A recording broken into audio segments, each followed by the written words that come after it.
Bienvenue sur Parenthood, le podcast dédié à la parentalité.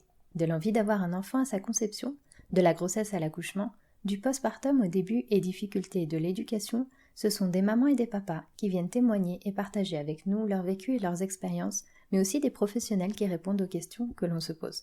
Ici, on apprend, on se rassure et on déculpabilise. Alors, on respire un grand coup et c'est parti.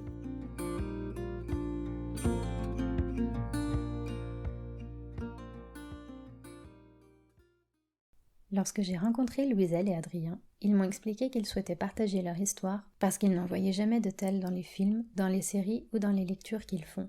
Il leur semble important que soient également prises en compte et envisagées les histoires qui se terminent autrement. C'est vrai que comme ils le disent si bien, un happy ending peut prendre plusieurs formes, et les héros ne deviennent pas forcément parents. Mais ce n'est pas encore un automatisme et il y a un grand travail d'acceptation à faire, que ce soit pour la société, pour le couple lui-même ou très souvent, surtout, pour les proches qui s'inquiètent pour eux mais avec beaucoup de maladresse. Parlons-en de cette maladresse, celle qui fait que l'on pose des questions parfois trop intimes, des questions auxquelles il n'y a pas forcément de réponse ou auxquelles on n'a pas forcément envie de répondre non plus. Avec beaucoup de recul et d'humour, Adrien et Louiselle nous racontent ici combien cette attention et ces gentils conseils ont pu être blessants. Car oui, si des amis à nous, ou la copine de notre tante Ginette, ou un collègue, ont pu vivre telle ou telle chose, il ne faut pas oublier que les conseils sont appréciés surtout lorsqu'ils sont demandés, et que chaque histoire est différente. Si la spiritualité les a beaucoup aidés, c'est aussi beaucoup l'unité, la force de leur couple qui a permis à Louiselle et Adrien de surmonter le deuil du désir d'enfant pour continuer à avancer ensemble. Je vous laisse découvrir leur histoire et la façon dont ils ont transformé ce désir d'enfant et cette énergie de création. J'ai personnellement beaucoup appris grâce à leurs témoignages. Louiselle, Adrien, merci pour votre confiance.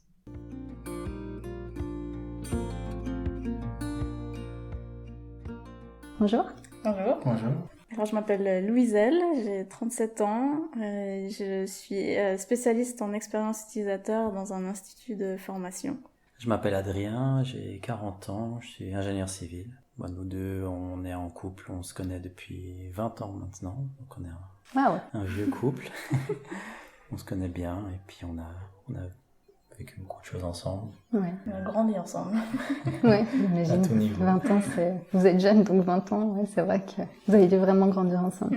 Ouais. On s'est rencontrés au collège, j'avais 17 ans, Adrien en avait 20.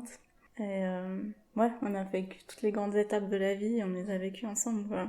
Vous avez vécu la moitié de votre vie ensemble. Ouais, c'est énorme. Ouais, chacun plus que la moitié. Plus de que la notre vie. moitié. Ouais. Ça fait des fois un peu bizarre, mais c'est aussi un super beau cadeau, quoi. C'est magnifique, quoi. Des compagnons de vie avec qui tu grandis.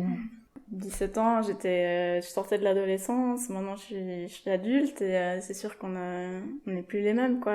Mais on a vraiment évolué ensemble, grandi ensemble, on a pu s'accompagner dans les moments difficiles qui viennent avec l'âge adulte aussi, donc ce qui nous donne aussi, des fois quand on a une période de doute, on peut se tourner vers l'autre et puis qui nous dit non mais c'est pas vrai que, tu te décris comme étant ceci, cela, moi je te connais depuis suffisamment longtemps pour savoir que t'as une vision un peu fausse des choses, là au contraire, moi je te connais comme ci, comme ça. Oui, et puis c'est vrai que c'est rare d'évoluer aussi, de commencer aussi jeune dans un couple et d'évoluer longtemps comme ça, parce que parfois tu te construis au fil du couple et puis chacun finit par prendre son chemin, mais là vous êtes vraiment...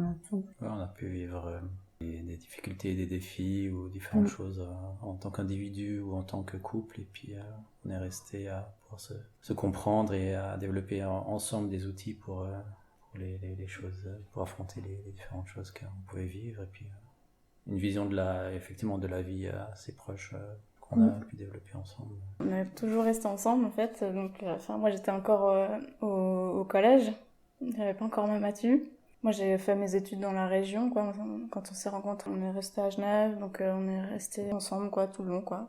Toi t'as fait tes études à Lausanne, et puis on se voyait le week-end, quoi. Et puis c'est vrai qu'on est assez tôt, des connaissances étaient étonnées de de voir un couple qui si jeune, qui restait ensemble.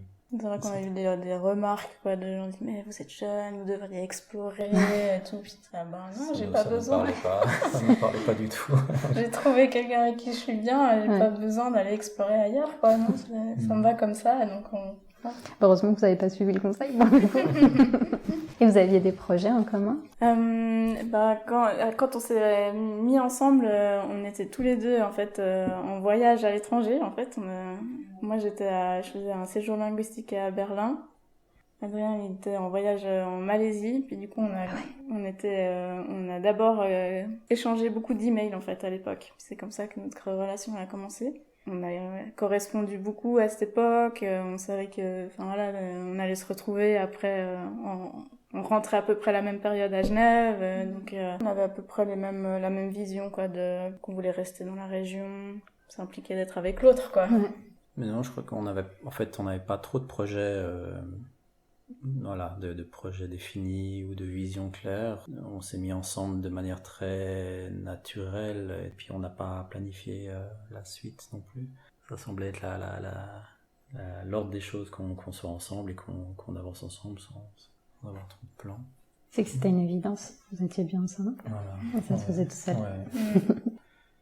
Je crois pas eu de conversation directe sur le fait d'avoir d'enfants ou de mariage ou quoi que ce soit. Ouais, on était, moi, je sais pas si c'était lié, on peut attribuer ça à la jeunesse, mais en tout cas, on était toujours assez sur la même longueur d'onde, à pas non plus trop anticiper les choses, et puis à voir un petit peu les choses comme elles venaient, quoi. C'est aussi, le début de la vingtaine, moi j'ai trouvé que c'était une période un peu difficile, où il fallait faire beaucoup de choix, beaucoup de pression pour choisir les bonnes études, et puis trouver un travail, et puis du coup un peu on va plutôt essayer d'enlever un peu de pression en essayant de prendre les choses étape par étape, parce que de penser trop au futur, ça pouvait, moi en tout cas, me créer plutôt de l'anxiété. Ouais. Et puis ça, c'était une chose que j'appréciais beaucoup aussi déjà à l'époque chez Adrien, c'est qu'il était dans le moment présent, très ancré. Attends, on y va tranquille. Et puis c'est aussi une qualité qui m'a appris un peu à développer. Donc, Et du coup, c'est à quel moment que vous avez commencé à ressentir éventuellement un désir d'enfant ou parler d'avoir des enfants?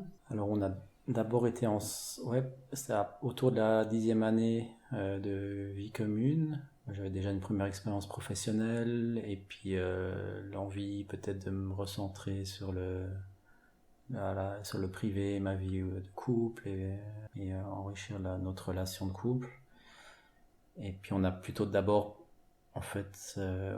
parlé de consolider notre couple en vue d'un mariage, de parler de mariage. Et pour Louiselle, ça venait aussi à ce moment-là. Et puis le désir d'enfant, il est venu un petit peu à la suite de ça, mais de manière aussi très naturelle. On pensait que c'était dans l'ordre des choses, que ça allait venir facilement. Simplement en s'y mettant. C'est souvent représenté comme ça aussi, voilà. c'est vrai. Dans l'image actuelle encore, absolument. c'est toujours un mariage enfant. Exact. Et puis t'essayes et puis voilà, c'est bon. Ouais. Bon, voilà, à travers le processus du mariage aussi, on a beaucoup grandi aussi et déjà aussi cherché une richesse dans comment on voyait la vie, dans la spiritualité, dans le mariage. Voilà, ça nous a posé des questions sur des sens plus profonds des choses. Donc cette spiritualité qui est venue plus forte à ce moment-là et qui nous a beaucoup accompagnés aussi par la suite, nous aider à traverser différentes choses. Et puis, mais effectivement, les enfants, c'était un petit peu, maintenant c'est le bon moment au niveau professionnel, au niveau des études, l'arrivée à la fin de son doctorat. Et puis l'âge aussi, quoi. Ouais. Moi, j'avais 27 ans, toi, t'en avais 30, puis c'est vraiment le moment où tu dis, faut pas non plus attendre 40 ans pour se poser cette question, quoi. Donc, les conditions sont toutes réunies, ouais. Enfant, vous imaginiez avoir des enfants? Oui, à un moment donné, je sais que j'en voulais, mais peut-être plus un petit peu parce que, c'est un peu le schéma traditionnel, sans vraiment trop me poser de questions. Après, j'ai eu une période où c'était un petit peu une sorte de rébellion féministe, où je suis là, non, je n'aurai jamais d'enfant. Un peu pour dire, non, j'ai pas envie de faire comme tout le monde. Je crois que c'était plus ça l'idée. Après, quand on était en couple, là, le désir, il était réel, hein, de dire, non, on veut avoir des enfants, on veut fonder une famille. Quand on s'est mariés, effectivement, on a pris le temps aussi de réfléchir, qu'est-ce que c'est le mariage, qu'est-ce que ça veut dire, qu'est-ce que ça représente pour nous. Ça faisait déjà 10 ans qu'on était ensemble, mais on voulait que ça ait quand même un sens, que ce soit pas juste une formalité ou Donc du coup, voilà, autour du mariage, il y a la question de la famille, quoi. Donc c'est venu à ce moment-là. Et puis là, il y avait vraiment une volonté de créer quelque chose ensemble, quoi. Ouais, je crois pour moi, c'était pas un désir quand j'étais enfant ou adolescent. J'y pensais pas plus que ça. Ouais. On a vraiment pris la décision à un moment donné de dire, bon ben, moi j'arrête de prendre la pilule et puis on veut des enfants, quoi. Et vraiment, autour du mariage, quoi. Au moment où on s'est mariés. Donc là c'était un objectif qu'on avait les deux. Ouais, il y a pas mal de personnes qui se disent tiens, on arrête la pilule, ça va prendre du temps, on sait jamais si ça va être rapide ou si ça va prendre plus de temps. Il y a un peu cette image de voilà, il faut que le cycle se remette en ordre, il faut que psychologiquement ok, physiquement ok, et puis Oui, ça a je l'air pense que simple c'était dit comme ça. c'était un peu... Ouais, à l'époque, il n'y en avait pas tellement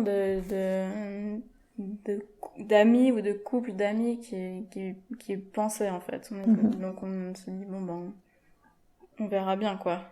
On n'avait pas tellement de repères ou d'exemples autour de nous, quoi. Des amis qui avaient déjà des enfants. Ouais, donc du coup, en tout cas, moi, j'avais pas tellement d'attentes ou d'idées préconçues sur combien de temps ça pourrait prendre et qu'est-ce qui allait se passer, quoi.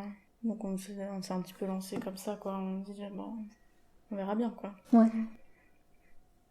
Et alors, comment ça s'est passé? Naïvement, je pensais que ça se ferait facilement, quoi, rapidement et tout. Et puis, pendant un contrôle annuel chez ma gynécologue, on parle de ça, forcément. Et puis, elle me dit, ah ouais, ça fait déjà 1 an que vous essayez. Faut peut-être aller voir un spécialiste. Mais moi, je me souviens que à cette époque-là, j'avais été quand même surprise qu'elle me propose ça si vite. J'avais pas encore 30 ans, je trouvais un petit peu surprenant, quoi, puis je suis là, non, on va pas se mettre tout de suite en mode panique, enfin, voilà.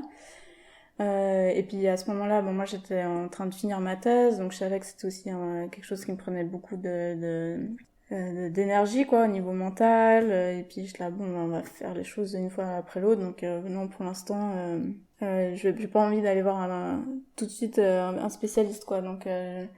On a déménagé, on a changé de ville, quoi. On a déménagé de Genève à Nyon. J'ai trouvé du travail, donc je me suis dit, bon, bah voilà, ça peut aussi changer un petit peu la donne. Donc on va voir ce que ce nouveau chapitre, ça peut provoquer ou pas, quoi.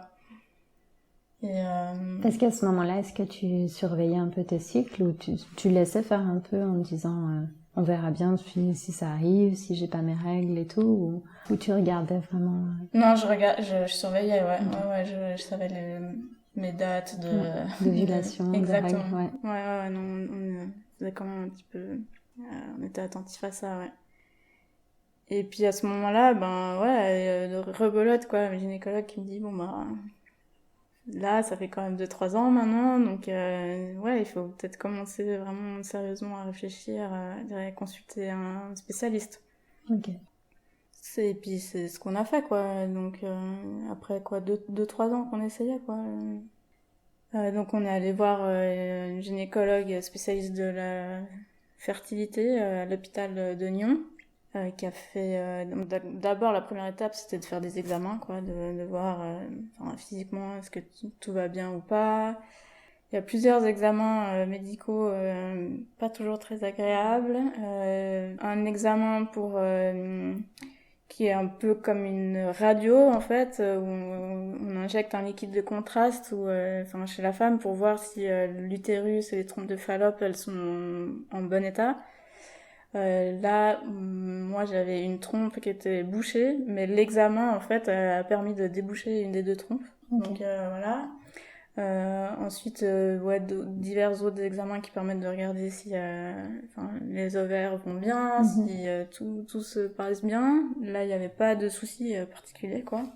Et un autre examen qui se fait là sous anesthésie générale, où vraiment ils viennent avec les caméras, pour regarder vraiment plus en détail. Ça c'était assez lourd, où du coup j'ai dû passer une nuit à l'hôpital. Et de nouveau, les examens montraient rien d'anormal, quoi. Ouais, je pensais que pour elle c'était bien plus invasif, toute cette période-là et tous ces tests. Et pour moi, c'était quelques tests de de mon côté avec un médecin de la fertilité qui a de mon côté rien révélé non plus d'anormal ou d'inquiétant ou de problématique. Donc c'est vrai que pour moi c'était vite réglé en fait. Et puis il y avait rien relevé de plus. Donc mais puis avec les résultats qui venaient de Louiselle, c'était toujours une incompréhension parce qu'on se disait soit il y a un problème, soit il n'y en a pas, donc ça devrait fonctionner, mais il y a pas de problème chez aucun des deux a priori, donc ça demandait toujours d'aller un peu plus loin et de manière plus invasive et voilà, puis une incompréhension, donc on n'avait pas non plus de réponse pour nous ou à fournir à nos proches ou à d'autres, donc il y avait un côté aussi rassurant de se dire Ouais. il n'y a pas de raison médicale au fait qu'on n'ait pas d'enfant, donc soyons encore un peu plus patients, puis ça va venir, quoi. Donc il y avait un côté un petit peu rassurant quand même. Et on vous a expliqué quelque chose à ce niveau-là, les médecins Non, là, elle expliquait les procédures et puis elle montrait les choses, et puis ouais. Non, pas quelque chose qu'on a pu ancrer dans notre tête pour dire ok, il y a ça, tel problème ou telle difficulté. Non, c'était un peu très flou. Après, on est passé à... très rapidement, du coup, après, elle a présenté les options pour dites de PMA, quoi, et tout de suite, quoi, la procréation médicalement assistée, pour dire, vu que tout va bien, et puis que ça fait déjà quelques années, on va un petit peu donner une sorte de petit coup de boost, quoi, pour espérer que ça vienne, que ça puisse se faire, quoi. Et c'est notamment la fécondation in vitro, c'est ça? Alors avant ça, il y a d'abord il y a deux autres étapes en fait. D'accord. La première c'est le traitement hormonal, stimulation hormonale quoi, qui permet d'avoir faire grandir les follicules et tout ça. Puis de réguler le cycle en fait, contrôler le cycle. Du coup, c'était un travail qu'on t'a proposé à toi, principalement. Ouais, exact. Voilà, ouais, alors pour moi, il y a pas de stimulation, je vais dire, particulière pour les hommes, c'est vraiment... Ça s'est arrêté après quelques examens, on n'avait rien à faire. Alors, effectivement, ça s'est focalisé la lumière un peu sur Louiselle, sur une charge, je pense, aussi à apporter. Cet inconnu qui se centrait peut-être sur elle. Et vous en avez pensé quoi quand on vous l'a proposé ? On s'est dit, on a écouté les médecins, quoi. On a fait confiance. Effectivement, comme on sortait de ces examens, on a vu qu'il n'y avait pas de raison médicale au fait que ça marche pas. Puis notre désir d'avoir des enfants, il était toujours présent, quoi. Donc, on s'est dit, oui. Et puis, c'est pris en charge par l'assurance maladie, en fait. Il y a les traitements hormonaux sont pris en charge. Je sais plus combien de cycles, quoi, entre 3 et 6, honnêtement, je sais plus. Et ensuite, la deuxième étape, entre guillemets, qu'on propose, c'est l'insémination artificielle. D'accord. Là aussi, c'est pris en charge 3 cycles d'insémination artificielle par l'assurance maladie. Et puis, l'étape suivante, c'est justement la fécondation in vitro. Mais ça, c'est pas pris en charge par l'assurance maladie. Et elle n'est pas du tout proposée dès le départ, parce qu'effectivement, c'est un peu l'étape ultime. Okay. Donc effectivement les médecins, quand j'accompagnais Louiselle, la médecin propose ces étapes-là d'abord dans l'ordre, puis effectivement d'abord la stimulation, voir qu'est-ce qui se passe, refaire des examens sur les ovules, le développement, tout ça. Une fois que ça s'est maîtrisé, il y a cette étape d'insémination artificielle où pour faciliter contrôler de nouveau le processus. Et on n'a pas trop parlé des étapes suivantes parce que pour le médecin c'était d'abord passer par ceci pour en savoir plus. Ça nous semblait la voie à suivre effectivement. Donc, Et ça a été le processus, c'est assez invasif quand même, le traitement. Alors pour moi c'était lourd quoi. Vraiment physiquement j'ai souffert quoi. Rien que le traitement hormonal j'ai trouvé vraiment pas évident quoi. Déjà faut faire des piqûres soi-même à la maison tous les jours du cycle, là où peut-être pas, non, enfin bref, faut se faire des piqûres soi-même. Ça déjà moi j'arrivais pas, donc c'est Adrien qui me faisait les piqûres, et donc déjà le fait de se faire la piqûre c'est pas très agréable, c'est pas évident, et puis physiquement, quoi. C'est les hormones qui sont liées à la, ben voilà, à la fertilité. Donc, ça faisait mal. Enfin, moi, j'avais mal, clairement, à l'utérus, quoi. Je sentais que Ça te chamboule, il y a des émotions de tout ça, te perturbe. Ouais, puis physiquement, ça me tirait l'utérus. Je sentais aussi la poitrine qui me faisait super mal. Enfin, non, physiquement, j'avais bien senti passer, quoi. Et en plus de ça, ben du coup, faut aller régulièrement chez le gynécologue qui fait des échographies intravaginales, donc c'est pas non plus le truc le plus agréable, et qui regarde en fait l'évolution justement des follicules, et puis qui dit ah bon ben voilà, là ils sont matures, ce soir il faut avoir un rapport sexuel, donc pas toujours le truc le plus romantique non plus qui existe, quoi.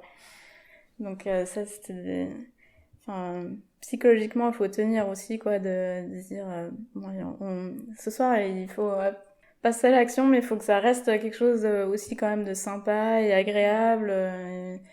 Donc on a plus ou moins, plus ou moins bien géré, quoi, mais c'est pas toujours évident, quoi. Et c'est là où, heureusement que vous vous connaissiez bien et que vous étiez un support l'un pour l'autre. Ça doit être extrêmement difficile. Ouais, mais on était en accord sur les efforts qu'on était à faire et cette période-là, de se concentrer sur cette période-là. Donc, ouais, et puis mentalement, il y a des émotions sont plus fortes, il y a des pics d'espoir, puis après les cycles d'espoir et de déception qui commencent.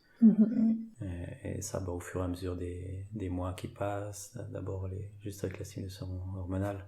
Donc ça devient difficile. Physiquement, elle était très, très fatiguée, et puis ça devient dans un schéma de contrôler de nouveau médical. Ok, oui, alors c'est ce soir, et puis les autres, ben non, faut se lever quand même à telle heure pour la piqûre, et puis puis d'aller 3 fois pendant une semaine tous les jours quasiment chez la gynécologue qui regarde. Enfin ouais, c'est pas évident, hein, c'est lourd, ouais. Donc après, je crois qu'il y a eu le début des processus des fécondations, insémination artificielle. Ça, c'est encore une autre étape. Là, c'est encore un peu plus cadré, et plus de rendez-vous et plus de pression aussi, parce que donc effectivement, on savait qu'après 3 essais, c'était plus pris en charge par l'assurance.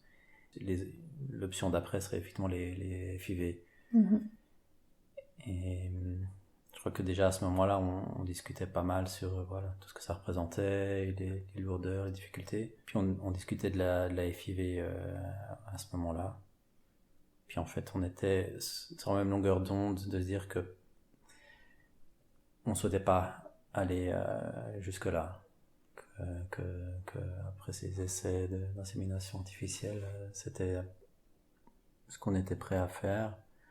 Que la FIV était trop. Voilà, déjà au niveau de l'énergie que ça prenait, la fatigue et mentalement, le temps que ça a mis jusque-là, l'espoir et ces cycles difficiles.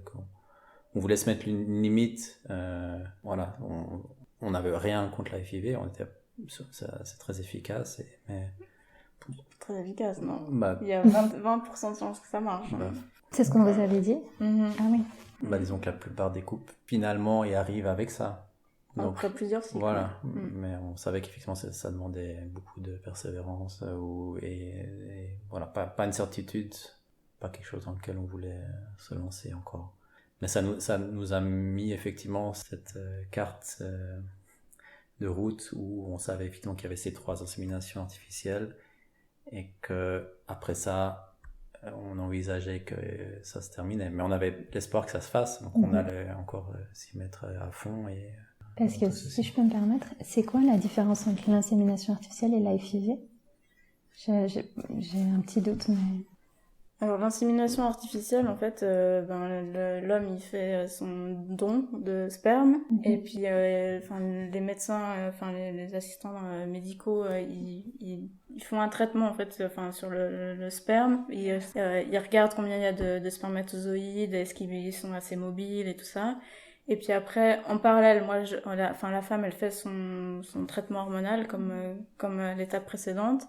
Et quand la gynécologue, là où la gynécologue voit que les follicules ils sont assez gros, Enfin bon, je suis pas médecin, hein, donc faut prendre tout ça avec des pincettes, mais et ben avec une pipette en fait, on insémine la femme en fait. Contrairement donc, à la FIV ou donc c'est fait en dehors, voilà, D'accord, in donc vitro. la FIV en fait, c'est l'étape aussi en plus qui est aussi assez lourde pour la femme, c'est qu'il y a un prélèvement d'ovules. Oui. Donc là, c'est aussi sous anesthésie générale, on prélève les ovules, ils sont aussi examinés, et puis la fécondation, enfin l'ovule est fait en fait en laboratoire quoi, et ensuite il est... Mais il est fécondé en laboratoire. Il est fécondé en laboratoire et puis ensuite implanté dans l'utérus. Donc c'est effectivement plus lourd quoi, aussi au niveau physique quoi. Donc là c'était... le matin, on allait les deux, et Louisa elle était préparée, et puis l'insémination se faisait à l'hôpital. Et puis voilà, donc c'était assez court, mais assez intense. Et puis là, c'était vraiment au niveau émotionnel, c'était nos 3 dernières chances, quoi. Donc c'était... Ok, on y va, premier essai, ça marche pas, bon c'est pas grave, il reste encore 2 chances. Bon, ça marche pas. Puis entre deux, c'était pas 3 mois de suite, c'était... je pense qu'il y avait un peu de temps entre chaque ou... Oui, c'est ce que je me demandais si c'était espacé ou pas. Ouais, je sais pas. Honnêtement, moi j'ai l'impression que c'est son succédé, mais je sais pas. Non, il me semble que c'était assez proche dans le temps, quoi. Enfin, faut y aller, quoi, parce que, enfin, voilà, en parallèle, justement, le traitement hormonal, il continue, quoi, pour stimuler... C'est-à-dire que sur 3 cycles, bon, je sais pas s'ils ont enchaîné les cycles ou vous l'avez fait comme ça, mais pour le coup, ça veut dire que physiquement aussi, déjà psychologiquement, c'est pas facile, mais physiquement, ça veut dire que c'est extrêmement fatigant. Ah ouais, moi, j'étais épuisée, quoi, à la fin, ouais, j'en pouvais plus, quoi. Et puis, enfin, on avait pris la décision avant, en fait, de dire si ça marche pas, on va pas plus loin, on fait pas la FIV, quoi. Donc du coup, là, quand le 3e cycle, enfin, là, j'ai eu mes règles, là, c'était vraiment, ok, ça a pas marché, notre projet, il est fini, quoi. Donc, ça, c'était vraiment un moment... très très fort quoi, très très difficile à vivre quoi. Moi je me suis effondrée en larmes quoi. C'était vraiment bon, voilà, c'était notre 3e et dernière chance. On a fait tout ce qu'on a pu quoi, enfin tout ce qu'on était d'accord de faire quoi. Et maintenant il faut qu'on tourne la page quoi. Donc c'était vraiment pas évident, mais en même, enfin il y avait ce côté un peu du coup, il y a une certaine clarté aussi, quoi. Donc, vous étiez préparés aussi. Je pense pas qu'on était préparés, non. Parce que je pense que l'espoir, il était vraiment là, quoi. Il était vraiment l'espoir que ça fonctionne, quoi.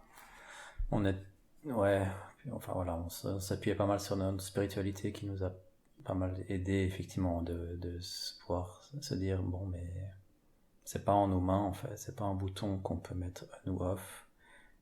C'est pas simple, c'est pas quelque chose qu'on peut contrôler, c'est pas quelque chose que l'humanité peut contrôler, et malgré la douleur et les difficultés que ça représentait, c'est quelque chose on s'est dit, on remet ça, c'est pas en nos mains en fait, c'est dans les mains de Dieu, dans les mains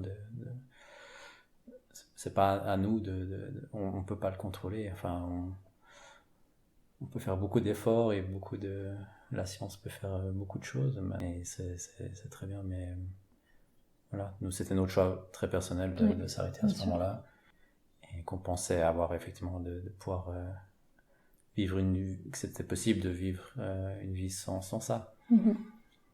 C'est tellement essentiel que vous ayez été d'accord tous les deux, que vous ayez décidé ça. C'est en ce sens que je disais préparer, c'était dans le sens où le fait d'en avoir discuté déjà avant et de savoir ce qui se passait dans un cas ou dans l'autre et d'être d'accord en fait. J'ai l'impression que ça a été un pilier en fait pour vous. C'est vrai que ça a toujours été quelque chose, je pense, qui nous a sauvés, entre guillemets, c'est que ça a jamais été une source de conflit. Ça a été une source de douleur, de tristesse, d'épreuve, vraiment lourd, quoi. Mais à toutes les étapes, on était toujours d'accord, il y en a pas un qui poussait dans une direction, l'autre dans l'autre, et c'était vraiment... on était très très unis là-dessus, et ça, je pense que Ouais. Et de hyper partager important, cette quoi. spiritualité aussi. Ouais, tout à fait, ouais. Et là, comment ça se passe au niveau des démarches? Est-ce qu'à un moment ou un autre, on vous a proposé d'autres options plus dans le côté médical? Je pense notamment à l'adoption ou autre. Est-ce que c'est quelque chose qui vous a été proposé que vous auriez envisagé? Alors au niveau médical, eux, ils nous ont proposé la FIV, quoi. Nous, on a dit clairement que c'était pas quelque chose qu'on voulait faire. Et après ça, non, au niveau médical, non, ils nous ont rien proposé d'autre. Pas orienté, quoi que ce soit.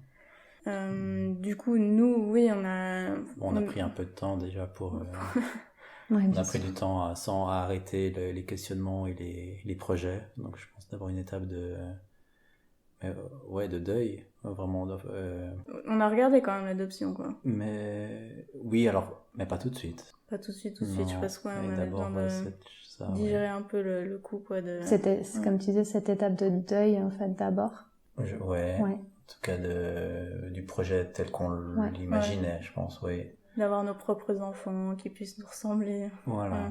Puis après, dans le processus d'accepter, on s'est rendu compte que mais on a aussi un impact et des relations et des impacts sur des enfants d'amis ou des activités qu'on a et qu'on a un sens dans la vie sans avoir nos propres enfants. Mm-hmm.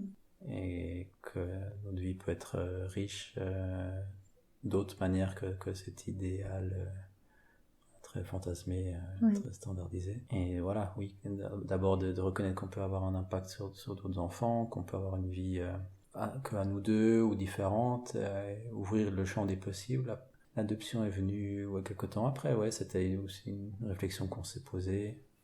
Un petit peu à distance, pas frontal. À ce moment-là, en fait, quand on s'est posé la question de l'adoption, on est allé regarder le site web de l'État, quoi, de Vaud, quoi, puisqu'on habite dans le canton de Vaud. Donc on a téléchargé la brochure, quoi. Et puis je crois que vraiment, vraiment les premières lignes, quoi, de la brochure, c'est dans le paragraphe d'introduction en tout cas dans mon souvenir, c'est comme ça, c'était vraiment genre l'adoption est un processus long et difficile, donc accrochez-vous, quoi.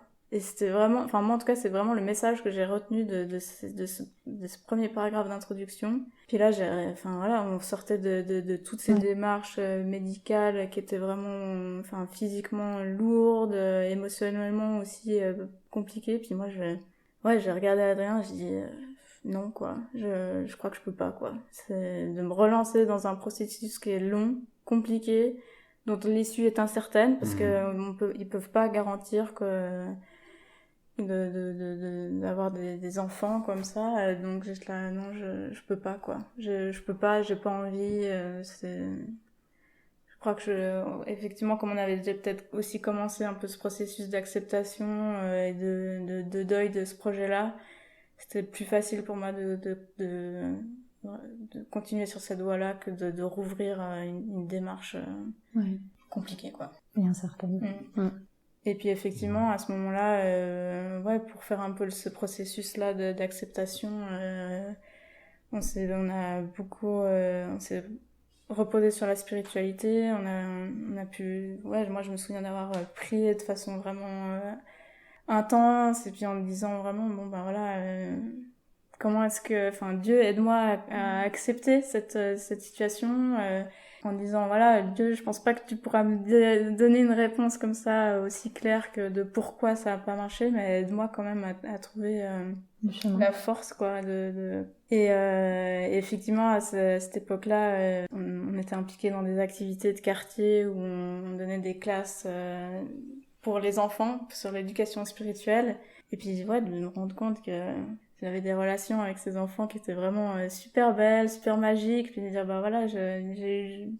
j'ai joué un rôle dans leur vie que j'espère positif, et puis c'est pas mes enfants, je suis pas parent de ces enfants, mais on a une relation, elle est belle, elle est positive, elle a un impact sur eux, sur moi, et puis ça c'est beau, quoi. Donc ça m'a aidé à changer ma perspective, à voir, au lieu de me dire qu'est-ce que j'ai pas dans ma vie, genre j'ai pas d'enfant, de dire ok, non, en fait qu'est-ce que j'ai dans ma vie. J'ai un couple magnifique, j'ai un mari que j'adore que j'aime de tout mon être. Donc j'ai des choses dans ma vie qui sont super belles et qui me comblent de bonheur en fait. Et que j'ai pas besoin de choses en plus. Enfin, ça m'a aidé. C'est hyper positif ce que tu dis. Ça change vraiment la perspective comme tu dis. Je crois que ouais, en y pensant, il n'y a jamais eu de notion d'échec où on s'en est pas voulu, où on a toujours été tout de suite assez à chercher à grandir de ça ou de l'intégrer, quoi. Et que c'est vraiment, enfin, et on était très conscient qu'on pouvait vraiment rien faire, que c'était vraiment pas dans nos mains, et qu'on avait fait beaucoup, et que ce cycle d'espoir et de déception était trop dur, en fait. À la fin, c'était vraiment trop difficile, quoi. Et que pour se préserver soi-même, c'était aussi ce choix de considérer ça comme un deuil et une fin, de vraiment mentalement se dire que on peut plus se permettre l'espoir. On peut plus entendre des amis ou des connaissances nous dire mais prenez des vacances, dans 6 mois ça va marcher. Ça c'était horrible, c'était très dur à entendre. Ou voilà une assistante médicale qui après une des inséminations nous dit bon alors dans 2 semaines je veux voir les ovules fécondés, j'attends de vos bonnes nouvelles. Donc cette pression on savait très bien qu'on n'avait aucun impact sur tout ceci, donc voilà, on était assez clair dans la vision de se dire il faut fermer la porte. Ou d'autres marques de personnes qui nous disaient on ne pouvait pas envisager le deuil d'un désir d'enfant, c'était pas normal le deuil de désir d'enfant, non, ça c'est pas possible. Et oui, non, on a décidé de voir ça comme ça, et ça nous semblait ce qui était juste, et de fermer cette porte en fait, aussi, pour vraiment prendre la vie, voilà, et fermer cette porte mentalement de manière assez ferme, parce que on a eu la souffrance de la déception, et pour envisager la vie pleinement pour la suite, il fallait qu'on ferme cette possibilité là. Ce qui est surprenant et ce qui a surpris aussi justement des gens, des amis ou comme ça, quand on leur a dit non, maintenant on accepte ça, puis donc du coup on a aussi recommencé à prendre des contraceptifs, parce que comme Adrien vient de le dire, on voulait plus en fait passer par espoir, désespoir, enfin on voulait même pas se dire ok, si on arrête d'y penser ça va venir tout seul, donc à mon avis en plus complètement faux de penser, quoi. Et donc du coup je me souviens d'une conversation avec quelqu'un qui m'a dit si tu prends si vous décidez de prendre des contraceptifs, c'est qu'en fait vous n'avez pas complètement accepté l'idée et tout, puis ça m'avait vraiment blessée, puis c'est au contraire, quoi, c'était vraiment nécessaire en fait pour vraiment tourner la page. Et Est-ce que tu lui l'as dit? Ou parce que je me demande en fait, j'imagine qu'il y a certaines personnes qui en vous voulant du bien, ont dû se montrer extrêmement maladroites. Même plus que maladroite, c'est ça. Puis des fois il y a de l'insistance aussi, là, comme tu disais, ce genre ça s'accepte pas, le deuil d'un désir d'enfant, ou là les personnes qui pensent aussi avoir des bons conseils, il suffit d'oublier non, les vacances, enfin bref. On a tout entendu, quoi. Il suffit de partir à la mer, il suffit, y a qu'à, faut que... va voir telle personne qui a permis à la cousine de ma belle-sœur. Faudrait publier un guide avec ce genre de conseils. Le pire, je crois que c'était... faut arrêter d'y penser. Puis ça va venir tout seul. Ça, chaque fois qu'on me disait ça, c'était comme une baffe, quoi. Mais en fait, c'est culpabilisant aussi, quelque part, parce que c'est comme si c'était de votre faute, c'est même pas une question de savoir s'il y a une faute ou autre, mais c'est juste que ça vous replonge dans quelque chose aussi. Si vous décidez, vous dites en plus, voilà, on fait notre deuil, c'est votre décision. C'est extrêmement dur, les personnes qui viennent en insistant, non, essaye ci, essaye ça. Ouais, et puis qu'ils connaissent pas, en fait. Je veux dire, ça faisait 6 ans qu'on essayait, qu'on est passé par plein d'étapes. Enfin, à un moment donné, j'avais aussi essayé de l'acupuncture. Enfin, et des vacances en 6 ans, ben, bien sûr qu'on en a pris, quoi. Donc, enfin, je veux dire...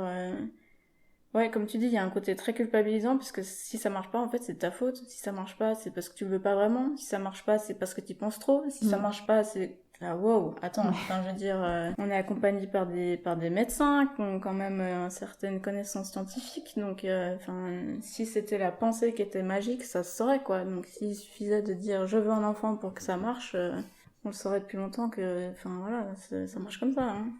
Donc ouais, ça c'était dur quoi. Puis en parallèle de ça, enfin ouais, toutes les remarques qu'on surtout enfin je pense que c'était surtout dirigé à moi quoi, de dire bah alors qu'est-ce que t'attends, bah alors maintenant ça fait quand même 2-3 ans que vous êtes mariés, vous attendez quoi.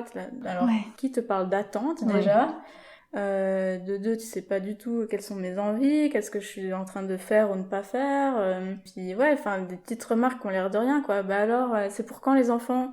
Ça c'est terrible, mais Ça, de toute façon, il y a pas mal de monde qui se rend compte qu'il y a des réflexions un peu de comptoir comme ça. Dès que t'es en couple, c'est alors le mariage c'est pour quand? Le premier enfant c'est pour quand? Et puis tu te dis bon bah ça va s'arrêter au premier enfant. Bah non, alors le deuxième c'est pour quand? Je sais pas pourquoi les gens se sentent obligés de poser ce type de questions, comme si en fait t'étais pas bien dans ton moment présent et qu'il fallait toujours penser à ce qui allait venir après quoi. C'est assez bizarre comme et puis sans tenir compte de qu'est-ce que la personne en face elle vit quoi. Parce que enfin au moment où on nous posait ces questions, on était déjà en train d'essayer, on était en train de faire un traitement hormonal qui était lourd et j'avais pas besoin qu'on me pose cette question quoi. Sans compter que tu peux ne pas avoir envie ou enfin c'est dur. Donc à un moment donné, je me suis dit bah je vais essayer une stratégie différente, donc je vais parler ouvertement quoi, de dire bah écoute ça fait quelques années qu'on essaye, ça marche pas, enfin c'est un peu plus difficile que prévu. Puis là justement c'est là où on s'est retrouvé à ces fameux bons conseils de vacances et de lâcher prise, et puis ça aidait pas quoi. Au bout d'un moment du coup j'ai décidé d'arrêter d'en parler parce que j'avais mes propres émotions à gérer, je pouvais pas gérer en plus toute cette pression, et donc je pouvais pas en parler ouvertement quoi, parce que ah mais tu sais j'ai entendu cette personne comme toi elle essayait pendant longtemps et puis au bout quand elle a arrêté d'y penser ça a marché toute seule. Et ça commençait même à nous faire peur parce que ça renforce la culpabilité quoi. Non, puis on commençait à envisager on n'allait pas avoir d'enfants.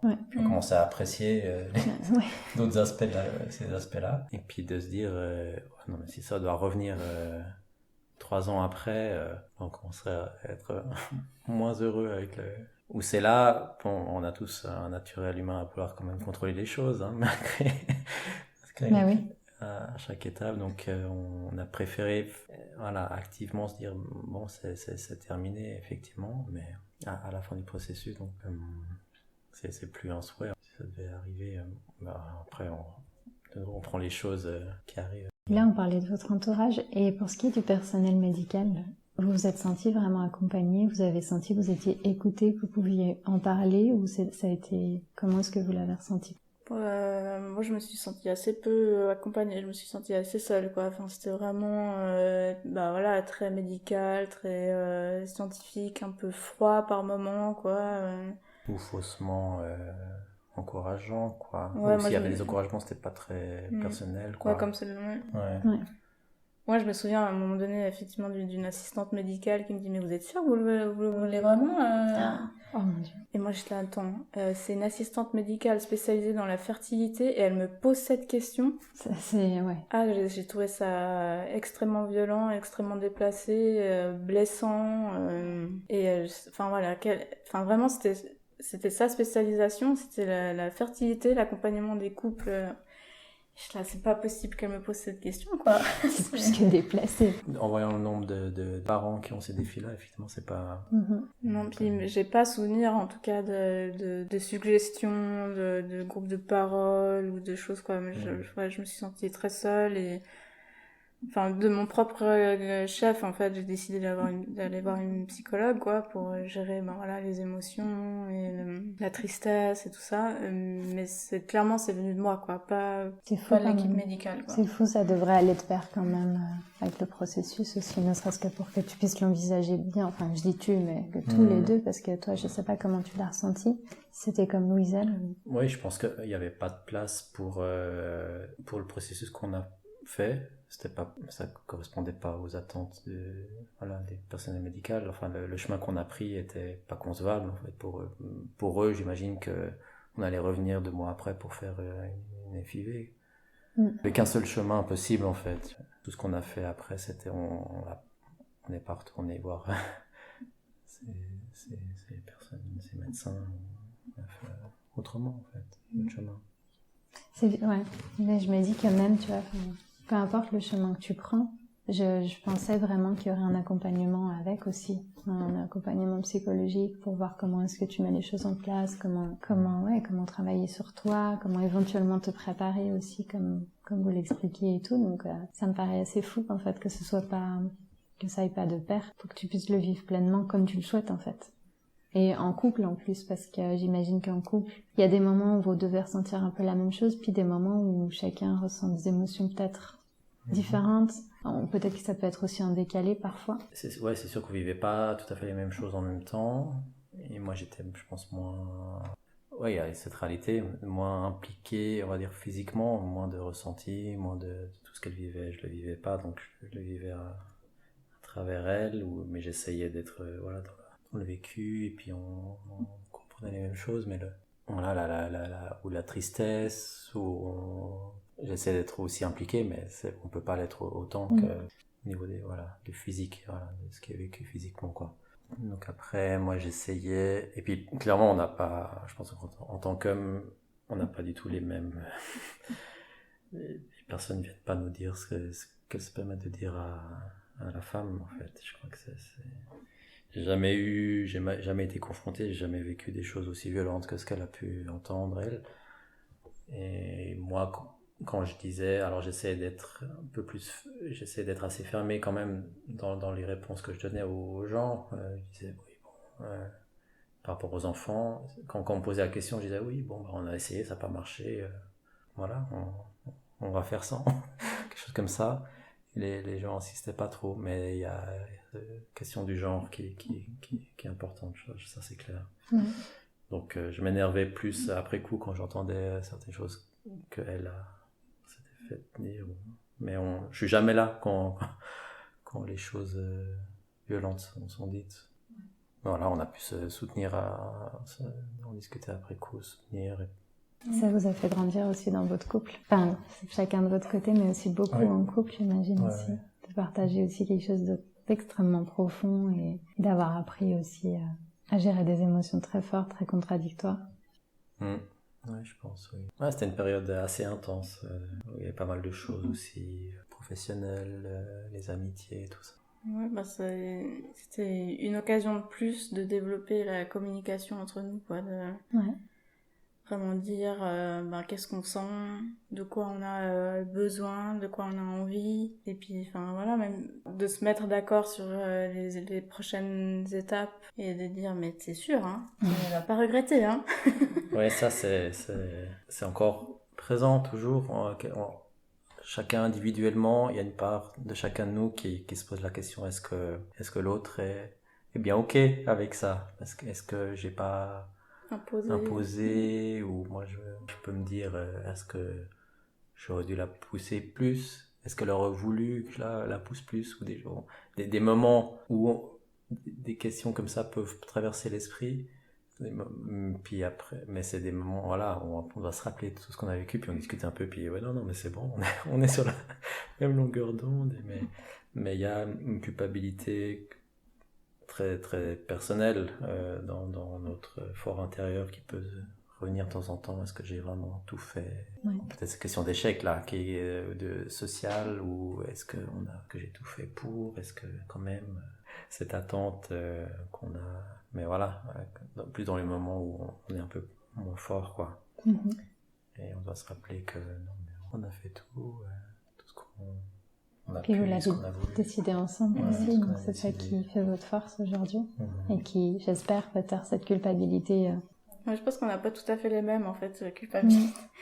Moi, c'est plus, justement, comme c'était douloureux physiquement, vraiment, tous ces processus. Pour moi, c'était vraiment nécessaire de dire on arrête, quoi. Et puis, des fois, je me dis, mais est-ce que j'ai pas pris la décision toute seule d'arrêter est-ce que j'ai pas imposé ça à Adrien? Est-ce qu'au fond, il a envie, mais qu'il ose pas me le dire, ou des choses comme ça. Donc, mais ouais, quand ces questions, elles reviennent, on en parle ouvertement, quoi. Et puis, maintenant, on est à l'âge où, voilà, tous nos amis ont des enfants, et puis forcément, quoi, c'est... Bon, est-ce que ça relance forcément un petit peu les questions, mais finalement, elles repartent assez vite, quoi. Ouais, je crois On est quand même assez...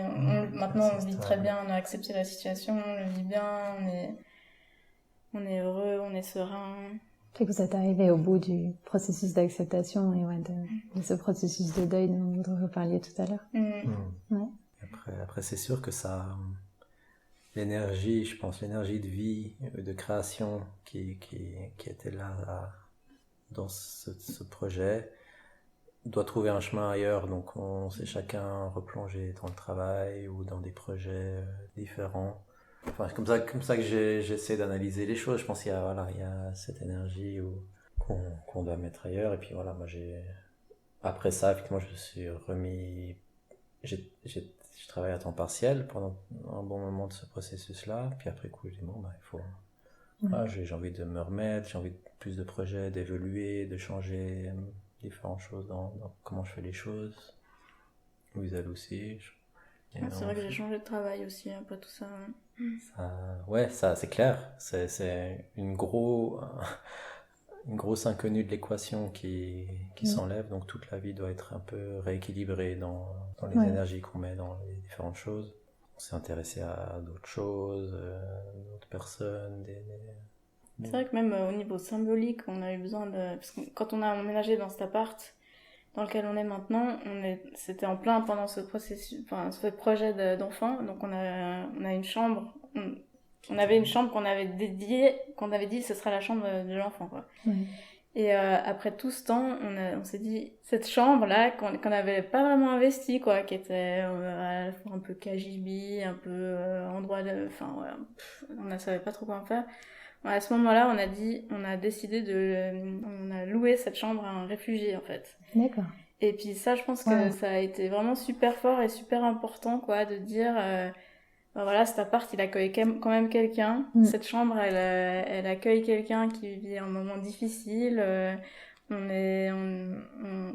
l'accueille, quoi. Et puis, ça a été une belle transition aussi pour nous, quoi. C'était un beau projet. Et puis de dire, voilà. Du coup, on a la place pour autre chose aussi. Enfin, si on avait eu un enfant, on n'aurait pas pu accueillir un réfugié, clairement, quoi. Donc, du coup, voilà, il y a aussi... cette énergie dont tu parlais, Adrien. Ouais, je pense. Ouais. Ça s'est super bien passé, on a eu une super bonne relation. Puis au bout de 6 mois, il a trouvé un appartement qui était plus proche de son lieu de formation. Ok. Il est parti, puis après, voilà, je pense que nous, on avait fait ce qu'on avait besoin de faire autour de ça, et puis on n'a pas repris d'autres personnes, quoi, mais on garde un très bon souvenir de ce projet, quoi. C'était super. Mais c'est une idée magnifique. Déjà, dans l'idée, mais aussi même pour vous, je pense que ça a dû aussi participer à vous aider à grandir encore plus et tout, à vous aider, à vous recentrer aussi peut-être sur vous, et c'est une super chouette initiative. Si vous rencontriez des personnes qui s'envisagent parents et qui se retrouvent dans une situation de doute ou dans une situation où ils savent pas tellement comment s'y prendre, qui vous ferait penser à la vôtre, qu'est-ce que vous auriez envie de leur dire ? De prendre les choses les unes après les autres, de se concentrer sur le moment présent, de pas envisager ni le scénario catastrophe, ni le scénario magnifique, quoi. C'est une possibilité, quoi. Je pense qu'il y a toujours un peu des fois cet optimisme qui peut des fois être un peu toxique, quoi, en disant mais non, mais ça va arriver. Ben non, peut-être que ça va pas arriver, quoi. Et c'est pas grave. C'est pas la fin de ta vie, c'est pas la fin de ta vie de couple. Je me souviens qu'à l'époque, on regardait, quand on voyait des comédies romantiques, le happy ending, c'est... Voilà, et la femme, elle tombe enceinte, quoi. Ouais. Et à chaque fois, j'étais là, mais non, quoi. Et de dire, le happy ending, il peut prendre plusieurs formes. Et il n'y a pas que celui-ci de happy ending. Et moi, j'aimerais bien voir des films où, ben non, le projet se concrétise pas forcément, mais les gens sont quand même heureux, quoi. Ouais. Le happy ending, il n'est pas forcément celui qu'on croit, quoi. Ouais. Et c'est pas que c'est... Enfin, si t'as pas d'enfant, c'est pas que t'as pas de happy ending, c'est juste que c'est un happy ending Oui. qui est différent, quoi. Et qu'il faut pouvoir le voir comme ça aussi, quoi. Ouais, mais qu'il faut effectivement s'écouter, échanger, trouver des forces en soi ou dans le couple, et puis faire son chemin, son propre chemin, en fait. Il n'y a pas de chemin préconçu, il n'y a pas de... Plutôt que ces attentes externes sont pas justifiées, enfin c'est des... Ouais. C'est notre vie, chacun notre vie et nos choix et les raisons pour lesquelles on fait nos propres choix sont les nôtres. Et chacun a toujours une vie bien plus complexe que ce qu'on voit, et on fait tous des choix avec ce qu'on a, ou des chemins avec ce qu'on a.